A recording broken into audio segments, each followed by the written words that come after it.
Le goulot de la bouteille, un conte de Hans Christian Andersen, lecture par Christophe Tabar.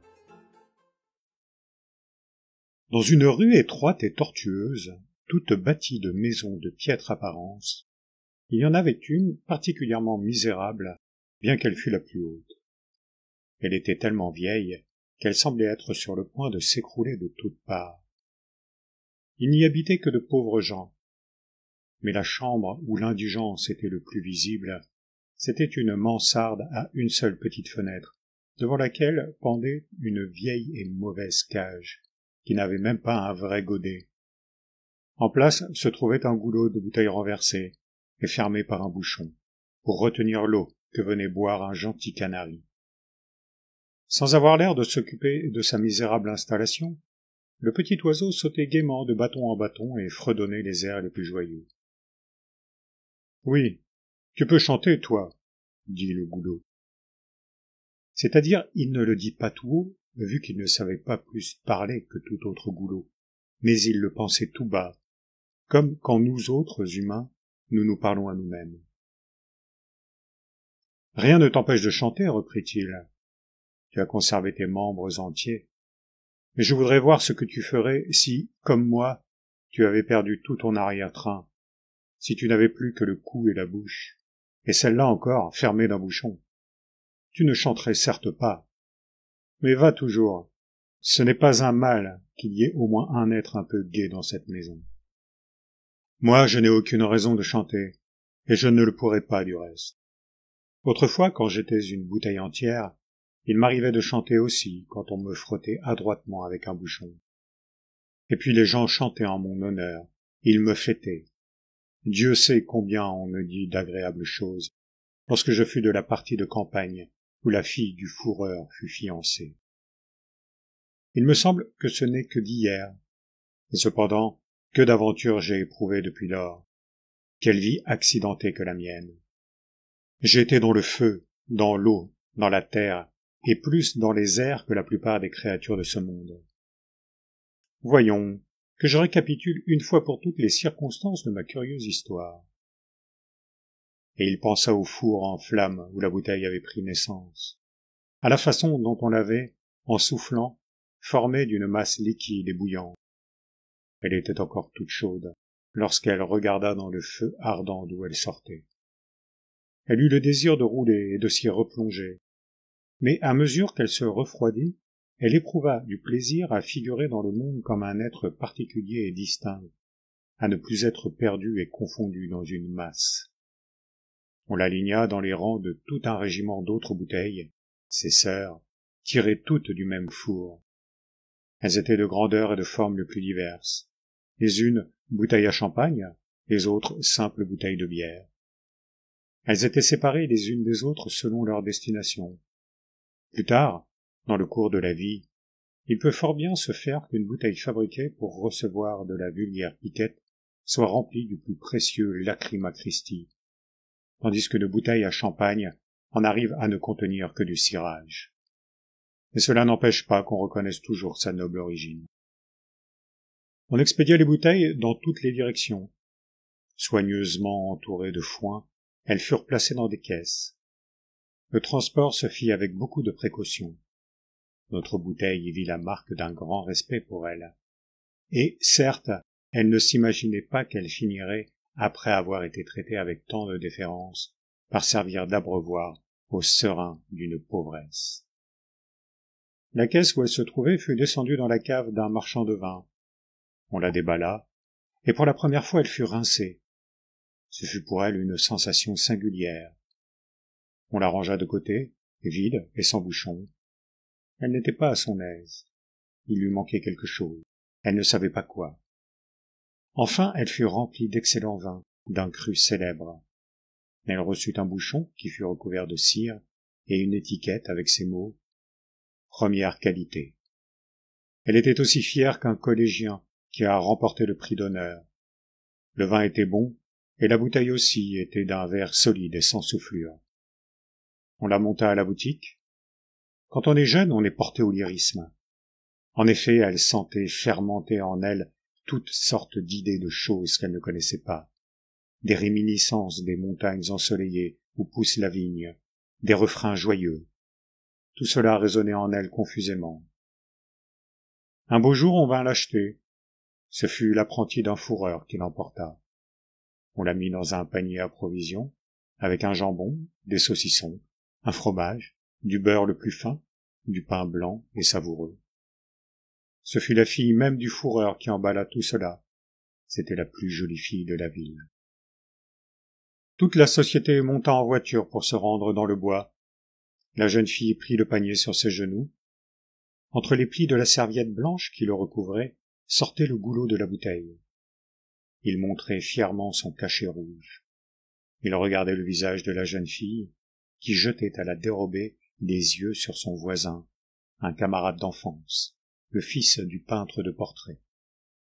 Il venait de passer avec honneur l'examen de capitaine au long cours, et le lendemain il devait partir sur un navire. Lorsqu'on fut arrivé sous la feuillée, les jeunes gens causèrent à part. La bouteille entendit encore moins que les autres ce qu'ils se dirent, car elle était toujours dans le panier. Elle en fut tirée, enfin. La première chose qu'elle observa, ce fut le changement qui s'était opéré sur le visage de la jeune fille. Elle restait aussi silencieuse que dans la voiture, mais elle était rayonnante de bonheur. Tout le monde était joyeux et riait gaiement. Le brave fourreur saisit la bouteille et y appliqua le tire-bouchon. Jamais le goulot n'oublia plus tard le moment solennel où l'on tira pour la première fois le bouchon qui le fermait. « Chouap !» dit-il avec une netteté de son de bon augure.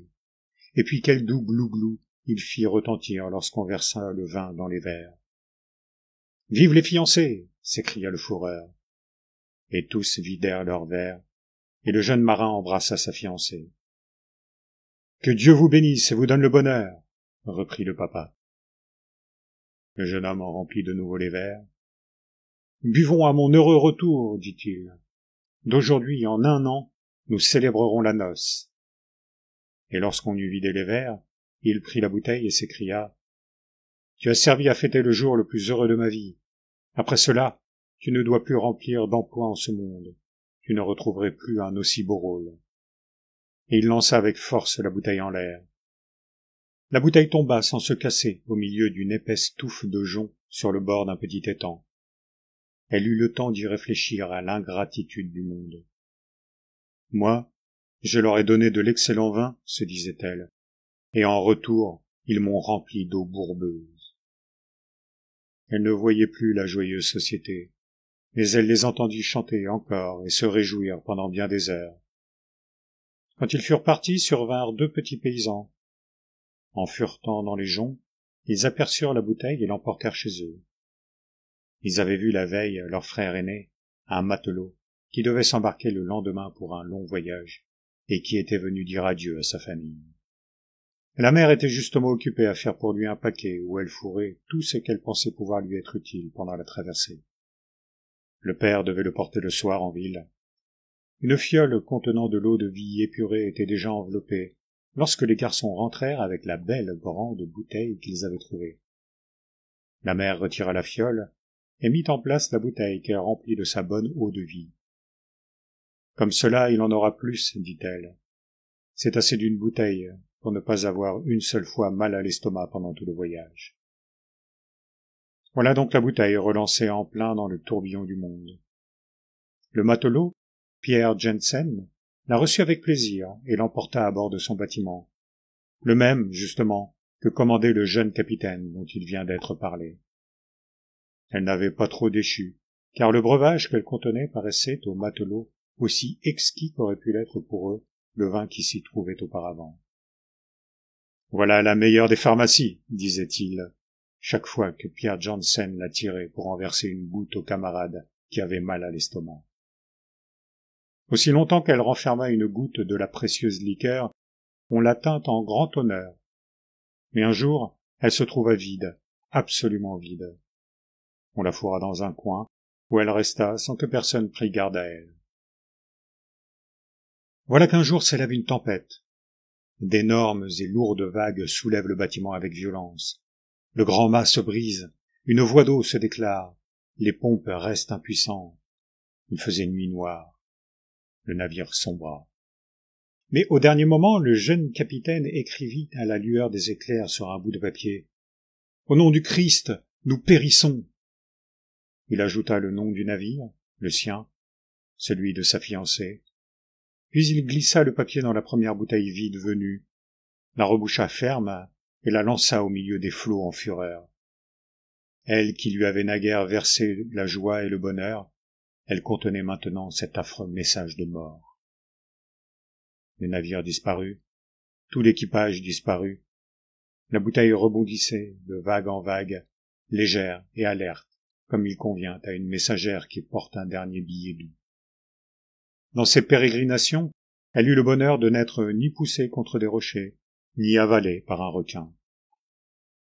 Le papier qu'elle contenait, ce dernier adieu du fiancé à la fiancée, ne devait qu'apporter la désolation en parvenant entre les mains de celle à laquelle il était destiné.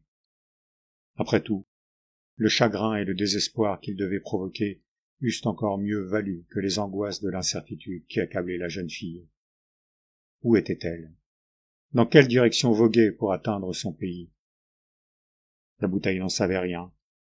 Elle continua à se laisser ballotter de droite et de gauche. Tout à coup, elle vint échouer sur le sable d'une plage.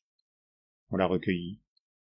Elle ne saisit pas un mot de ce que disaient les assistants. Le pays, en effet, était éloigné de bien des centaines de lieues de celui d'où elle était originaire. On la ramassa donc, et après l'avoir bien examinée de tous côtés, on l'ouvrit pour en retirer le papier qu'elle contenait. On le tourna et retourna dans tous les sens. Personne ne put comprendre ce qu'il y avait écrit. Il devinait bien qu'elle provenait d'un bâtiment qui avait fait naufrage, qu'il était question de cela sur le billet, mais voilà tout. Après avoir consulté en vain le plus savant d'entre eux, ils remirent le papier dans la bouteille, qui fut placée dans la grande armoire d'une grande chambre, dans une grande maison. Chaque fois qu'ils venaient des étrangers, on prenait le papier pour le leur montrer, mais aucun d'eux ne savait la langue dans laquelle était écrit le billet. À force de passer de mains en mains, l'écriture, qui n'était tracée qu'au crayon, s'effaça, devint de plus en plus difficile à distinguer, et finit par disparaître entièrement. Après être restée une année dans l'armoire, la bouteille fut portée au grenier, où elle se trouva bientôt couverte de poussière et de toiles d'araignée.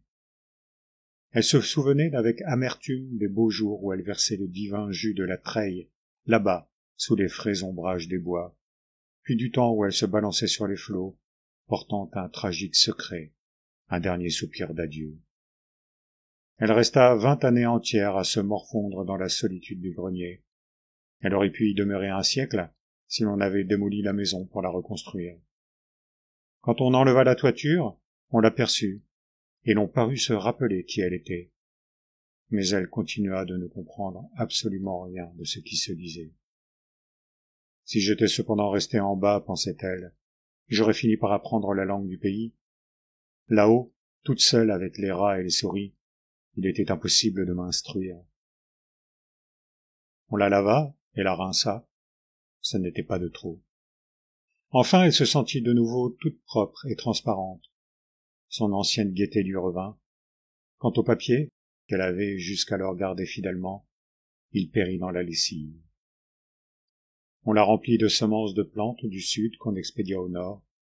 Bien bouchée, bien calfeutrée et enveloppée, elle fut placée sur un navire, dans un coin obscur, où elle n'aperçut pendant tout le voyage ni lumière, ni lanterne, ni, à plus forte raison, le soleil ni la lune.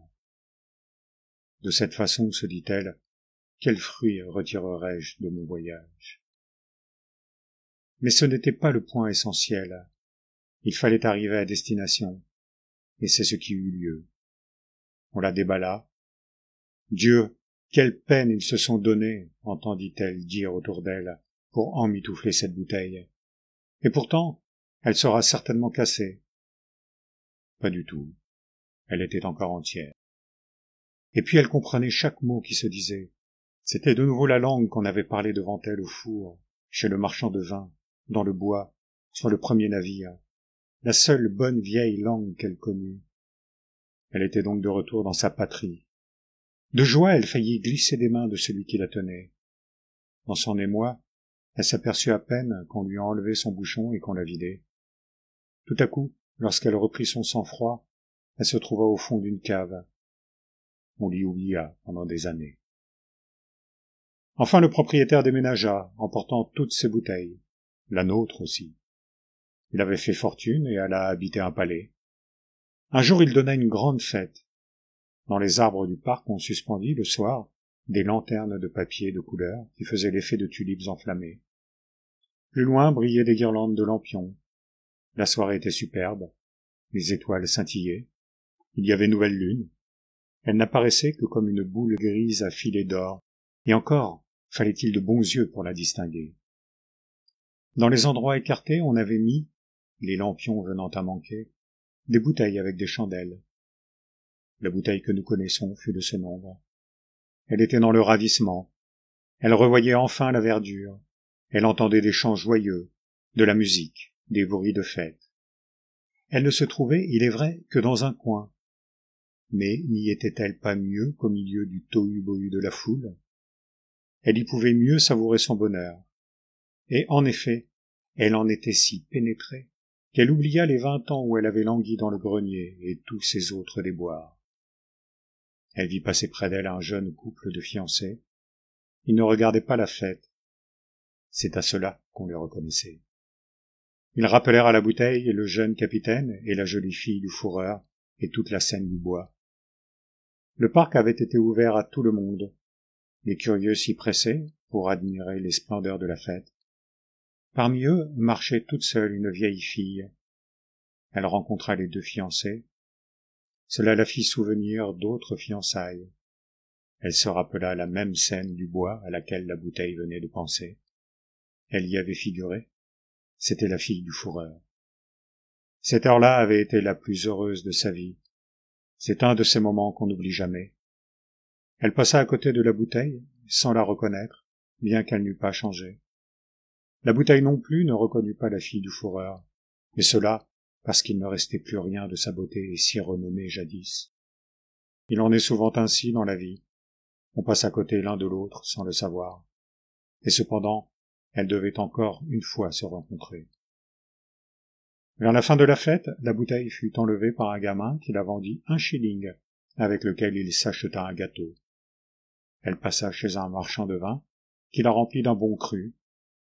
Elle ne resta pas longtemps à chômer.